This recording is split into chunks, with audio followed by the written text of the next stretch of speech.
Welcome to Stories by AJ, where every story whispers a lesson and every moment leaves a mark on your heart. Let's begin today's story, The Mirrorkeeper, in the heart of a city that never truly slept. Where glass towers mirrored both dreams and despair, there was a shop few people noticed.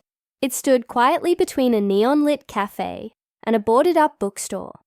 A narrow, dust-coated place with a sign that read simply, "Reflections Restored."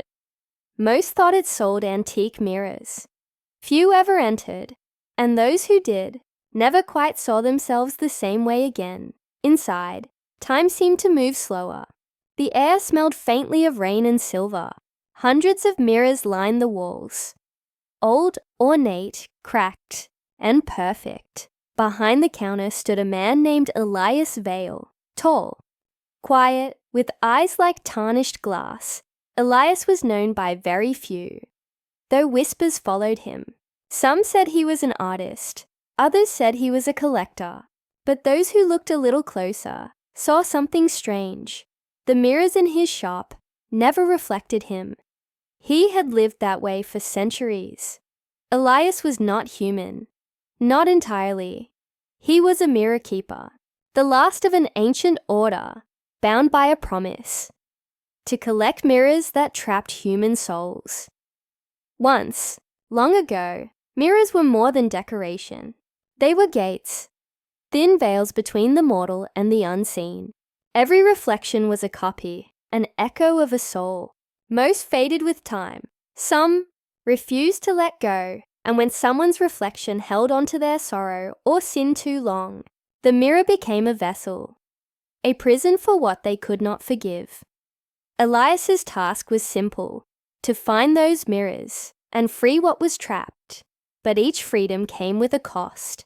Every soul he released left a mark on him. Their pain, their guilt, their memories.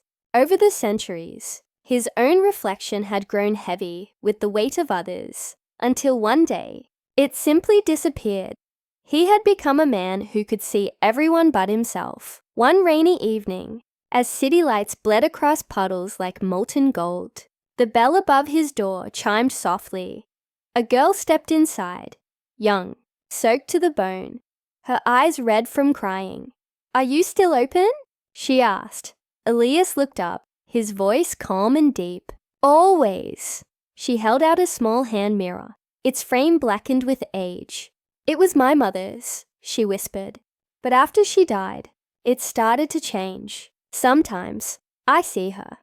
Not how she was, but how she looked at the end. Sick, angry, scared. I tried to throw it away, but it always comes back." Elias reached for the mirror, but the moment his fingers brushed it, the glass shivered. A faint whisper escaped.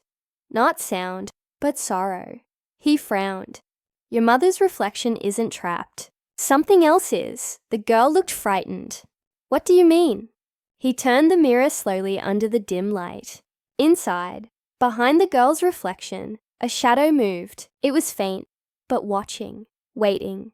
Elias sighed. Grief feeds mirrors. It makes them hungry. He took the mirror to a long, heavy curtain at the back of the shop. "Wait here," he said, and disappeared behind it. The girl waited. Minutes stretched into an eternity. The lights flickered once, then twice. When Elias returned, the mirror was clean, its surface calm. "It's done," he said quietly. She smiled with relief. "Thank you. How much do I owe you?" He shook his head. "Just remember her kindly. The mirror will hold peace if you do." As she left, Elias watched her go, her reflection flickering faintly in every mirror she passed, like a soul slowly finding rest. But when the door closed, he turned the mirror over in his hand. His expression darkened. The shadow had not left. It had only hidden. That night, as the clock struck 3, Elias sat alone in the dark, staring at his own empty space in the mirror. "You've grown weak," a voice whispered behind him. He didn't turn. "I wondered when you'd speak again." From the largest mirror in the room, a figure stepped out, a perfect copy of Elias, but darker, sharper, Its eyes gleamed with the reflection of every soul he'd ever freed. "I'm what you left behind," the reflection said softly. "Every lie, every pain, every truth you refused to see." Elias closed his eyes. "You're not real. Then why do you fear me?" The reflection smiled. "You keep saving others, but never yourself. You think freeing them redeems you, but it only feeds me." Elias clenched his fists. The air rippled. Every mirror in the room shimmered with faint whispers, the trapped voices of memory. "You've become your own prison, Elias," the reflection hissed. "And soon I won't need the mirrors anymore. I'll have you." The lights went out. When morning came, the shop remained closed. For 3 days, no one saw Elias. Then, one afternoon, a boy delivering mail found the door ajar. Inside, the air felt colder, heavier. Every mirror was cracked. Every single one, except a tall silver one in the center of the room. The boy stepped closer. His breath caught. In the glass, he saw Elias, standing there, calm, serene.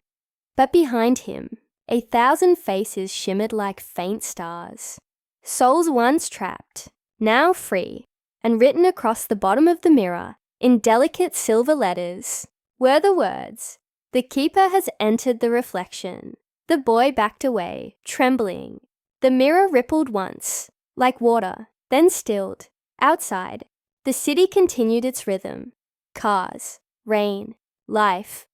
Unaware that one man had traded his last piece of humanity to seal the darkness he carried within. Years later, the shop reopened. No one knew who owned it now, only that the sign was new. Reflections restored. By appointment only. Sometimes at night, people walking past would swear they heard faint music from within, like glass humming softly. And if you looked close enough into the display mirror, you could almost see him. A tall man with gentle eyes, standing beside his own reflection at last. The Mirrorkeeper had finally found his peace, not by escaping his darkness, but by becoming one with it. Moral of the story: you cannot run from the parts of yourself you refuse to face. True healing begins when you stop fearing your own reflection. When you accept that even your shadows are part of your light. You've just listened to Stories by AJ, where every tale teaches, touches, and transforms. If you felt the message, like, share, and subscribe for more heart-touching stories.